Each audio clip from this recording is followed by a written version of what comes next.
Sam Hurry's Corner Cafe in Oakland sits on what might normally be considered a prime piece of real estate, directly across the street from an 18-floor office building. The problem for Sam Hurry is that the campus that supplies most of his customers is the Ronald V. Delos Federal Building.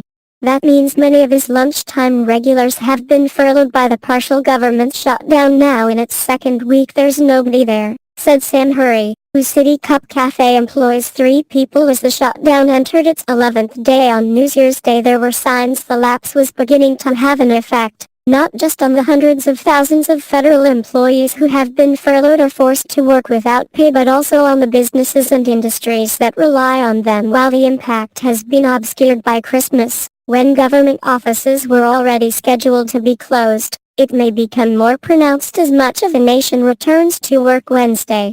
Some businesses are waiting on government loan approvals.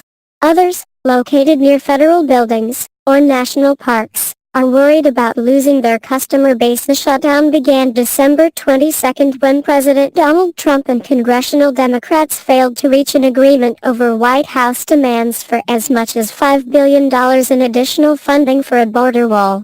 With both sides dug in, there has been little indication that the impasse will be resolved quickly. National parks remained open, though some reduced their services. Smithsonian museums in Washington have accommodated visitors so far, but are expected to close this week. Social Security checks have continued and airport screeners remain at work, but for many, the impact has been tangible. Federal workers hit this time. It's going to hurt a lot more because of the time of year it is, said Justin Taravisky, a corrections officer at a federal prison in West Virginia and the executive vice president of the local American Federation of Government Employees Union. We work in a tough environment, Taravisky said. Not only does it linger in the back of your mind, it kind of drives morale down a little bit. Though there is a heavy concentration of federal workers in the Washington region, the majority of federal employees work outside of the nation's capital. California, Texas, Florida and Georgia, for instance, account for about 20% of the overall civilian workforce, according to data from the Office of Personnel Management. In the past, including the 16-day shutdown in 2013, federal workers received back pay. But that outcome is not guaranteed because it requires Congress and the White House to work together to pass a law mandating the back pay. I think one day of a shutdown is too much, said Ryan Baugh, who works for the Office of Immigration Statistics at the Department of Homeland Security and is an AFGE steward in the office. As it goes on, the effects will be more strongly and widely felt. Both Taravisky and Baugh stressed they were speaking on behalf of the union, not their agencies. The AFGE sued the Trump administration on Monday, claiming it is illegal to require essential government employees to work without pay while Trump has delayed his annual trip to Florida to remain in Washington. During the impasse, there was little evidence negotiations to resolve the standoff were underway. Trump and congressional Democrats continued to trade partisan jabs, a sign that officials were nowhere close to a deal to reopen shuttered agencies. House Democrats, who will take control of the chamber Thursday, were readying a proposal to reopen the government by providing full-year funding for most departments.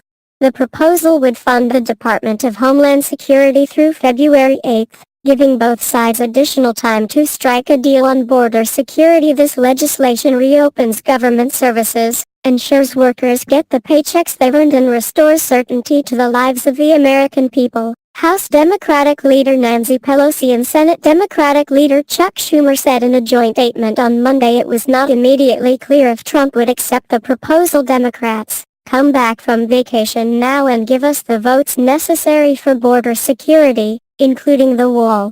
Trump tweeted on Monday, small businesses waiting. The lack of progress has left some small businesses in the lurch when Andrew Rickabaugh and his brother-in-law decided to start a restoration business this year in Huntsville, Alabama. They reached out to the Small Business Administration to guarantee a loan to help them buy equipment. The process was going smoothly. Rickabaugh said he expected approval around Christmas. Until the shutdown hit, the Small Business Administration guaranteed over $30 billion in loans to companies in the fiscal year that ended in 2017, but processing of most loans was suspended when the agency closed. Rickabaugh couldn't reach local SBA officials in Alabama. "We're having to do things a little differently than maybe we had planned," said Rickabaugh, whose company, Rick and Ball Restoration, fixes damage caused by water, mold, smoke and other hazards. "It's unfortunate that the inability of politicians to come to an agreement means people like us pay a price." Rickabaugh said he's pushing forward with the business, relying on his own credit. He described the government shutdown as a speed bump that we will overcome whether the loan comes through or not. Officials near federal parklands remained concerned about how an extended shutdown might affect local businesses. In Florida, most of the state's federal wildlife refuges and parks were at least partially open Monday.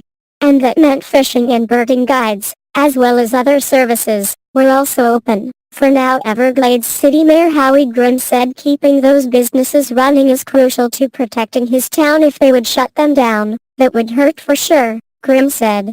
"Hopefully, they can get things worked out and the country can go back to work." Contributing, the Fort Myers, FLA, News Press, Bart Jansen.